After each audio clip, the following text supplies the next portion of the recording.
Do that. Cuddle caboose, kids. We'll see you guys a little bit later, all right? So have fun, okay? Everybody say goodbye, cuddle caboose.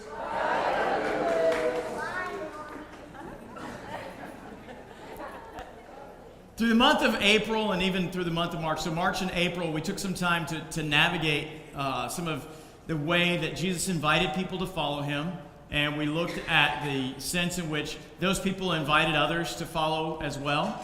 And then Jesus begins to boggle their mind with the things that he teaches and the fact that he calls them to believe in him, which is not so foreign for you and me today. Most of us have grown up with some sense of awareness that it's important to follow Jesus. Now, whether we chose to or not, it's a different story. But most of us have grown up with an awareness that Jesus was a real man, and that Jesus was the Son of God, and we should at some point in our lives try and follow him. Now, whether or not we actually did it is a whole different story, but when Jesus says, believe in me and you'll have everlasting life, or you'll have life eternal, that doesn't seem shocking to us like it seemed shocking in the first century when he would say those words.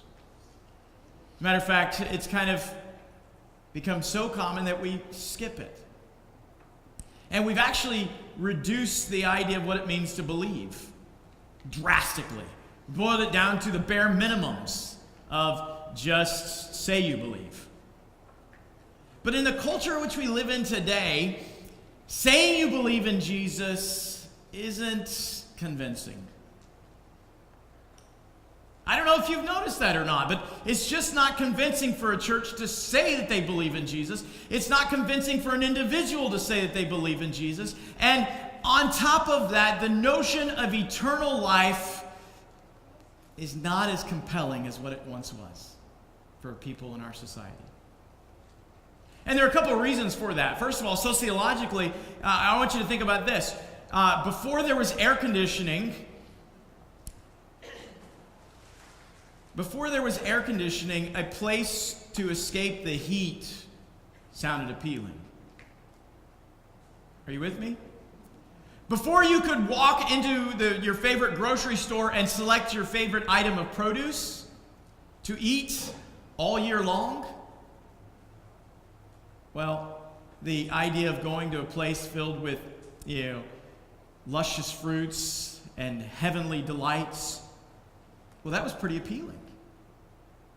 The ability to be present with one and not have to be in their physical sight line, that sounded good too until we got phones that we carry around with us and we can communicate across continents now in an instant. You see, sociologically, there were a lot of different things that were taking place that made it easier for people to want to experience something greater. But today, it is harder for us to experience something greater because in many cases, we're already experiencing so many things that we can't even imagine what life was like without them. It's so good. Are you with me? The last 10 years, our culture has shifted dramatically. And some of you are like, really? I thought it was always this way. Talk to somebody over the age of 30. Preferably over the age of 40. I got 2 years on that. All right, working on my third, so I can tell you a little bit about it. But I also read these books and I think about different aspects. I was watching a glimpse of what was it? I don't remember now. But it got me thinking. We watch so many things at our house; it's ridiculous. But I was watching a story about people on horseback and all those sort of things, and I was sitting there thinking for a moment about Beauty and the Beast, the musical or the Disney movie, and I was thinking, what time period was Beauty and the Beast supposed to be in? Because and I was thinking, well, they didn't have electricity, they didn't have cars and those, so it must have been way back then. But it was probably only about 120 to 150 years ago that story was taking place. Which got me thinking, my goodness, we have changed so much. And what are the implications on the Christian life and the way that we have changed? It used to be that to say you believed in Jesus was enough, but it's no longer enough for others to believe in him too. It used to be that you could say that, hey, I believe in Jesus, and I believe that he's going to take me on to heaven, which is going to be a better place than we used to believe. That was enough because the quality of life which we hoped for was a better existence than what we have right now. But many of us are experiencing such good existence right now that it's really hard for us to imagine something better later. And really what we want is a better now. Which actually I think is something that is important for us to wrestle with, because there is this dynamic in which the scripture does talk about life to come, but it also talks a lot about life now. If you read through the Bible, and you're working your way through Genesis all the way to Revelation, you'll find that the smaller section is about life to come, and the larger section is about life in the moment. And in many of those writings that you talk about or that we read that are kind of called the prophetic writings, or the major and minor prophets, they're talking to the people right then and there more than they're talking to them about what's to come. They're telling them, hey, listen up, wake up. Life is, you're headed in the wrong direction. Time to turn it around, time to change it, time to do something different. And more often than not, they just ignore things. When you read through the Psalms and you're reading through the emotional heart wrench that David has and that the other writers, Asaph and the others have, you have to understand that they're writing not about some day off into the future, but they're writing about how they feel in that moment. And that's the beauty of a song, isn't it? That a song can help you emote and help you express how it is that you're feeling in that moment. And that's what the Psalms are. They're a collection of songs that we've lost the music for. But that's what's going on there. And the Bible talks overwhelmingly about now. And it alludes to tomorrow and yet to come. But we got caught in this believing we'll get better later. And I think what our culture needs today, and I think what you and I need to wrestle with, is that when Jesus calls us to believe in him and to experience life eternal, life to the fullest, life abundant, as the language in John 10:10 writes, that he's talking about life now as well as the life to come. But there are things that we've got to do differently. You see, we've developed a narrative talking about the quantity of life. We've been developing this narrative about the quantity of life eternal. And we have neglected the quality of life. Because as good as it is today, we're still miserable. As good as it is today, people are still wrestling with loneliness. Here in the United States, depression and loneliness are higher than they've ever been before. We're more connected than we've ever been, but yet we feel more disconnected. And it's this great wonder of what's going on. We have more access to knowledge, but we seem to be dumber than ever before. Anybody notice that? I mean, come on. I mean, think through. I mean, just for a moment, maybe the next time you're looking through your social media feed, like the intelligent comments. Just the intelligent ones. Okay, not because your friend said it, but the ones that really are intelligent. And you will find that you don't have as many to like. We are in this position of great wealth, but we are poor. And I think it's because we've missed the now aspect of life, and more importantly, we've missed how to live right now. So for the next few weeks, we're going to take some time, and we're going to look at a book. We're going to look at a series of passages, and I'm going to invite you to do more than just come and hear a sermon. I'm going to ask you to engage in a different way when it comes to examining this study here. And it's because I think it's one of the easiest ways. If you've never taken time to read the Bible regularly, I think this is one of the easiest ways for you to jump in. We're going to take some time. We're going to look through, 31 chapters, and there happen to be 31 days in the month of May. Now, we're already 5 days in. I know that, but, we're going to work this together. And so what I want you to do is I want you to work with me through the book of Proverbs. Because I think Proverbs speaks about the quality of life that Jesus desires for us to live so that way others can come to believe in him.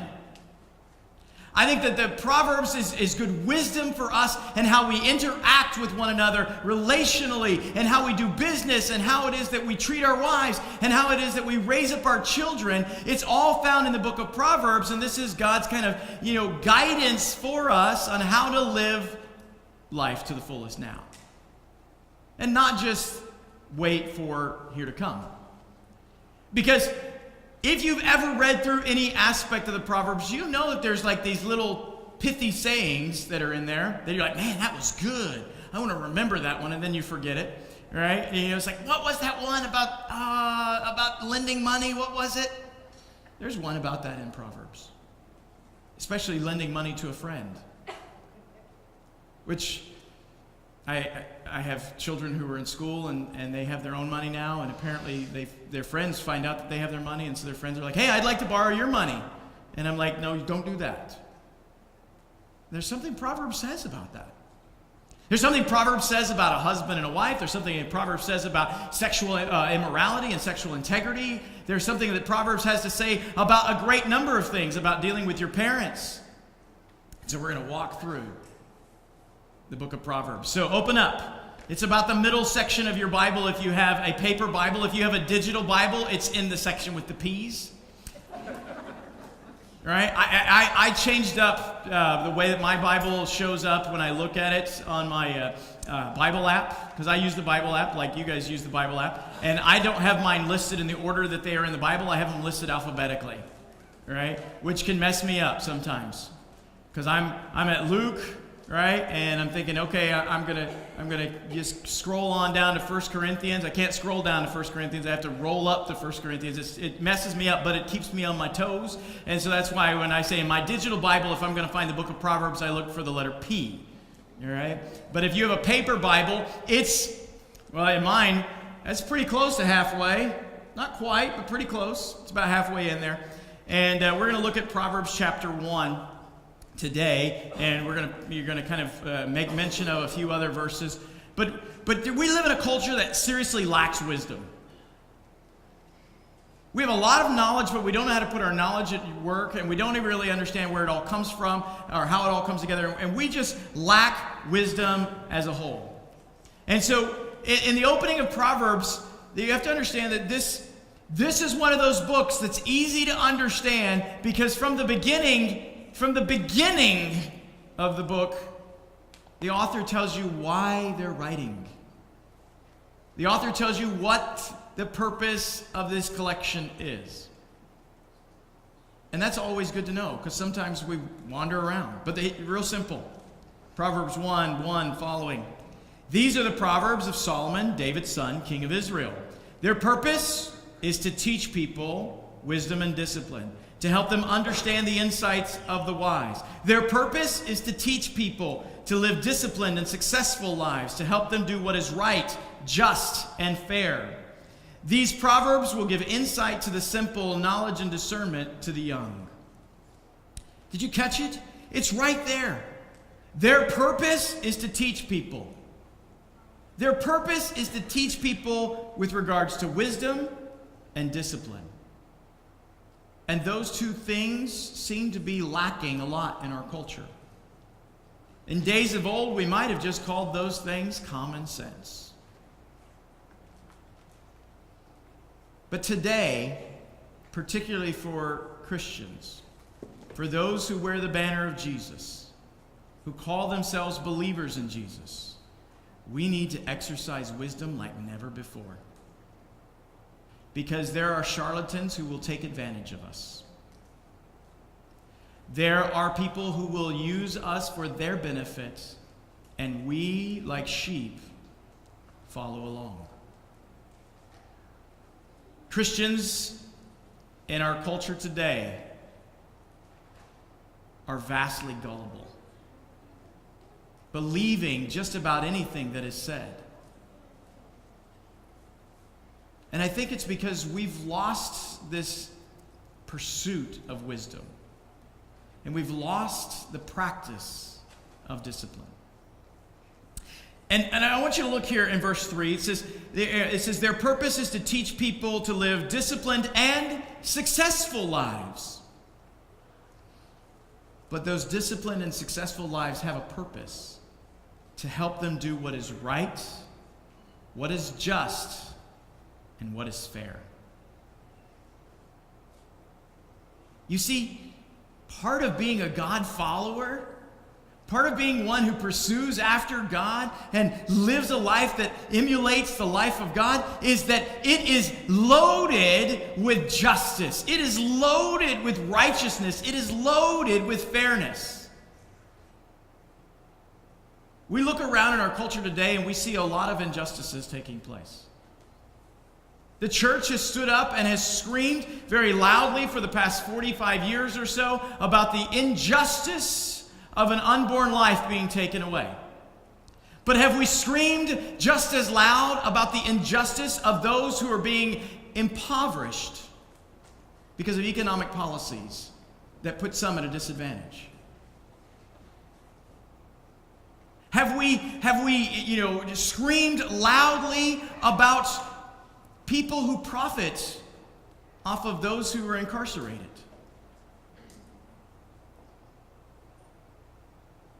You see, these are issues of justice that are very uncomfortable. Have we wrestled with last week when I was in Oklahoma City, I heard something that just blew me away. Made my justice gland scream really loud, okay? Because it was like, that's unjust. And I had to do some research to find out about this.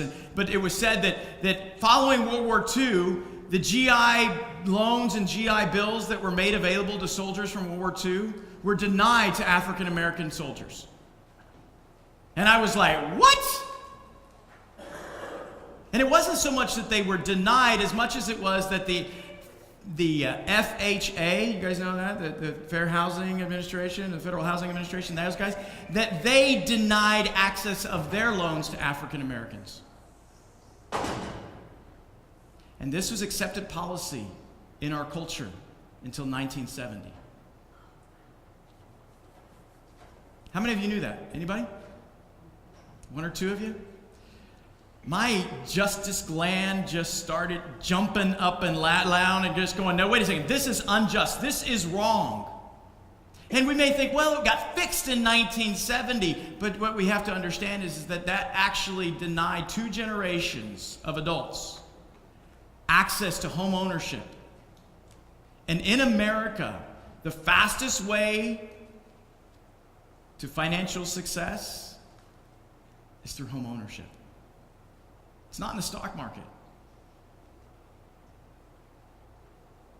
And so if we're denying 2 generations access to housing, making them have to work harder to get a loan or live in a renting situation, then we're denying them the opportunity to gain wealth and pass that wealth along to their children, or borrow against the property value so that way they can pay for their children to go to college, because that's what many people did in the 70s and 80s. Does that seem fair? Does it seem just? Does it seem right? You see, we live in a culture today where we are wrestling with this left and right. And Christians, we really need to exercise some wisdom. We need to demonstrate it not only in the words that we express, but in the choices that we make and the way that we stand up for causes fairly, justly, and rightly. And some of those causes which we need to stand up for won't benefit us directly, because we're actually speaking up for those who can't speak up for themselves. You see, when I heard that news last week, I was just blown away, or week before last, I was just blown away. I couldn't believe that we would act so unjustly in our Christian nation. But I began to realize that we needed to think more differently, to think differently about this. So when I think about children, let me just tell you, the Proverbs is loaded with advice on how to raise a kid. And I don't mean just disciplining them with a rod, which seems to be the only verse that people hold on to out of Proverbs when it comes to raising their kids. There's so much more in there. There's the father speaking to his son about maintaining sexual integrity. And I would say that conversation evolves to fathers speaking to their daughters about it. And mothers speaking to their sons and daughters. Because, we have a lot of families today that don't have a father in the home. And so mom has to play the role of dad because mom thought that she found a good dad and then he left her, or got caught in the wrong situation because no one guided her and helped her understand it, and she found herself needing wisdom. Here's the thing. In the first seven chapters, the phrase "my son" or "my child" echoes 17 times in the first 7 chapters. For those of you who are parents or soon to be parents, then you need to spend some time reading through the Proverbs and figuring out, how does this affect my life? How does this fit in? Because it is loaded in there. I mean, just kind of the first one here is in verse 8. My child, listen when your father corrects you. Don't neglect your mother's instruction. Now, there are a lot of us parents who would like to impose that one on our kids more often. Right? Listen to your father when he corrects you. Don't ignore your mother's, correction. Here's the thing. Moms and dads, if you want this to be true about you, then make wise choices. Because we live in a day and age where your kid can find out if you're speaking the truth pretty fast. Because you gave them a device that has Google. And they can fact check you really quick. And just remember, you gave them that device. So if you don't like what they're doing with their device, remember who gave it to them. You did. And maybe that's something you need to consider. We are in a culture that is vastly drifting off course, and is treating one another with great injustices as we hunker down and we side and we fractionalize and we go into partisanship. And we need to be in a culture where Christians stand into the gap and invite people together and demonstrate what it means to work with others through their wise words and their wise choices and their wise actions. And I believe Proverbs is the place where we get some insight into that. Check this one out. Verse 10, my son, if a sinner entices you, turn your back on them. How simple is that? If a sinner entices you, turn your back on. That's a pretty simple instruction. But it's hard to live out, isn't it? We know the destruction that's awaiting, but we can turn from it and we can live wise because that's what the culture around us is looking for. And I'm just trying to drive home that we've got to do this. And today, all I'm doing is just making us aware of the need. And you can probably rattle off several other needs of where wisdom is at. How about at work? Is there a need for wisdom in your workplace? Maybe like getting along with a coworker who you're struggling with. Is there a need for wisdom in that? Is there a need for wisdom in not only in your marriage and in your kids and your coworkers, but maybe there's wisdom in that you need to figure out how to solve the fence issue that you're sharing with the neighbor. It's in Proverbs. And so we're going to spend the next few weeks diving into it. So here's what I want you to do. If you have a smart device, then I want you to join us in reading Proverbs together. All right? So up on the screen, you're going to see some instructions on how it is that you can join into this journey with us, where you can download an app, you can follow along the reading plan, and you can add comments and insights along the way. And so if you have a smart device, then you want to go to, and maybe you already have the YouVersion Bible app. Right? If you've already got that, great.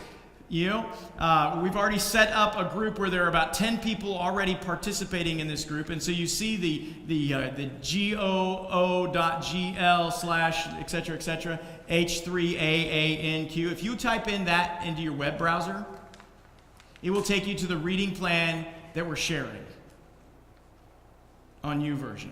And there's room for 150 people to jump into this group. which should be most of us. And even if you don't have a smart device, you can do it on your computer.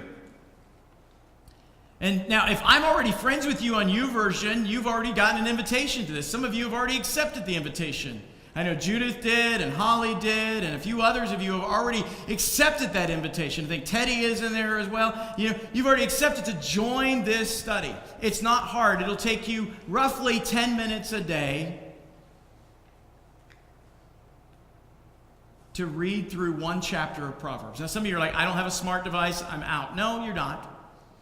You can still read through the Proverbs. One chapter a day. One chapter a day is all we're asking.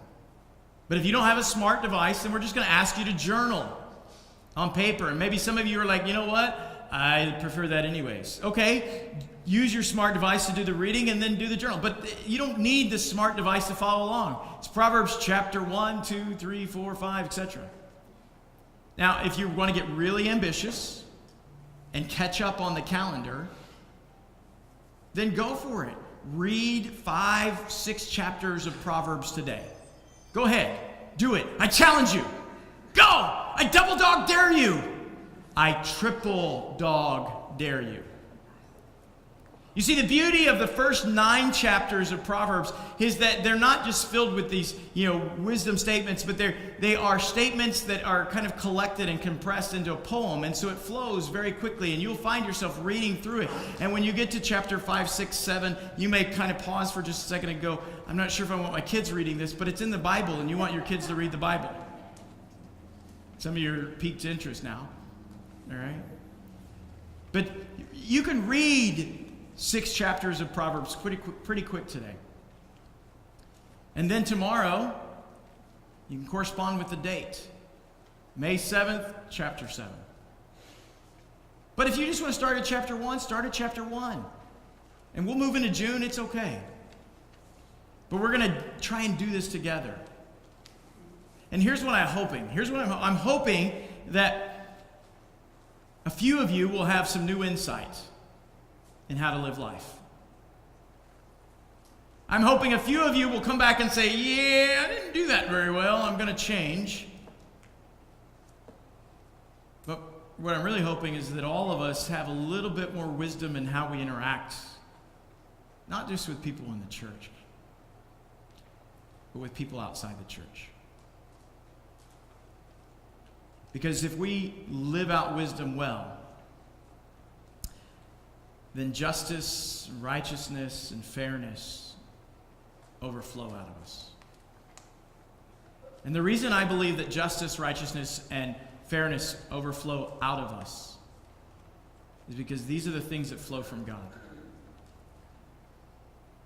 One of the amazing things about when you read through the Scripture, the Bible, and you wrestle with, particularly the psalmists, you find the psalmists crying out for justice a lot. You find them echoing this trait of God, that God is a God of justice, that God is a God of righteousness. And you find this echoing over and over again. And then if you know anything about mythology, you compare the righteousness that is described of God with the Hellenistic gods like Zeus and Hades and all those. They weren't interested in righteousness and justness. They weren't interested in those things. And those definitely weren't the ways their characters were described. But David and the other writers and the prophets, they go on about God is a God of justice. There is righteousness in him.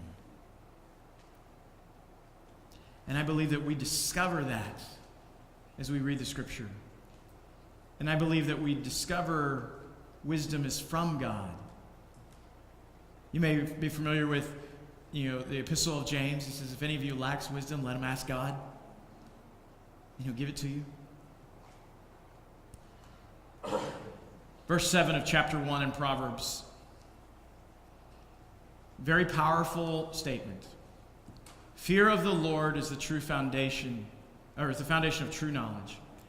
But fools despise wisdom and discipline. Fear, reverence, awestruckness of God is the beginning, the foundation of our knowledge. And there are a lot of people who have that. But there are so many of us who find ourselves in positions of rejecting wisdom, find ourselves in positions of rejecting discipline. And the Bible has a word to describe that throughout Proverbs, and that is the word fool. And for those of you who've been following after Jesus for some time, when you look back on your life, you find yourself kind of going, wait a second. Before Jesus, yeah, I was pretty foolish. And even after I started following Jesus, I made a lot of foolish choices. But as I sought the wisdom of God, the foolishness and shenanigans and recklessness of me was exchanged. Our culture needs Christians to be wise and disciplined. And the way we'll get there is learning the wisdom of the old. It's been recorded for us, so that way we can have successful lives. And we won't need to shout to the world that we're Christians, because they will come to us because of the wisdom that we share. They will seek us out. We won't have to tell them, for they will observe it. So what do you say? Will you join in this journey? Once again, I'm going to put it back up on the screen so that way you can see how to join us in the Proverbs journey. There's a video on day 1. Watch it. And there's a video as we go throughout it. So if you like videos, you can do the video. But if you like to read, you can read. But either way, you're going to have to work it. And here's a bonus. I always forget this. But Vera and I were talking about this with the teenagers a few weeks ago as we were challenging them. And this past Wednesday, we were challenging them to read another passage of Scripture. We realized that we remembered that if you have the YouVersion Bible app, you can press play and it will read it out loud to you. So if you struggle with reading, press play. If you're driving and you're just like, look, this is when I have to do it, press play and let it play through your car speakers. I mean, how bad can it be if you're driving through traffic and you're hearing the wisdom of God coming through and you're hearing things like, my child, listen to what I say and treasure my commands. Tune your ears to wisdom and concentrate on understanding. Cry out for insight and ask for understanding. How cool would that be while you're stuck in traffic? Because you're already asking, why am I here? What's going on ahead of me? We're already asking that question. So play the Proverbs and listen. 1 chapter a day. That's what we're after. Let's pray. Father, help us to glean. Help us to understand. Help us, God. Because we want to understand what is right, just, and fair and find the right way to go. We want wisdom to enter our heart and knowledge to fill us with joy. We want wise choices in our lives to keep us safe. We want understanding to guide us. We want to be saved from evil people, those who would twist words, those who would lead us down the wrong ways, dark paths, those who take joy in wrongdoing. God, we want to be safe and we want to avoid them. We want to be pure and not seduced by the sexual enticement of our culture. We want to thrive in our marriages. We want our children to be raised up to love you and to learn from you. We want loyalty and kindness in our lives. So help us, God, to read into these writings. And may the trust that we have in you grow in each of our hearts.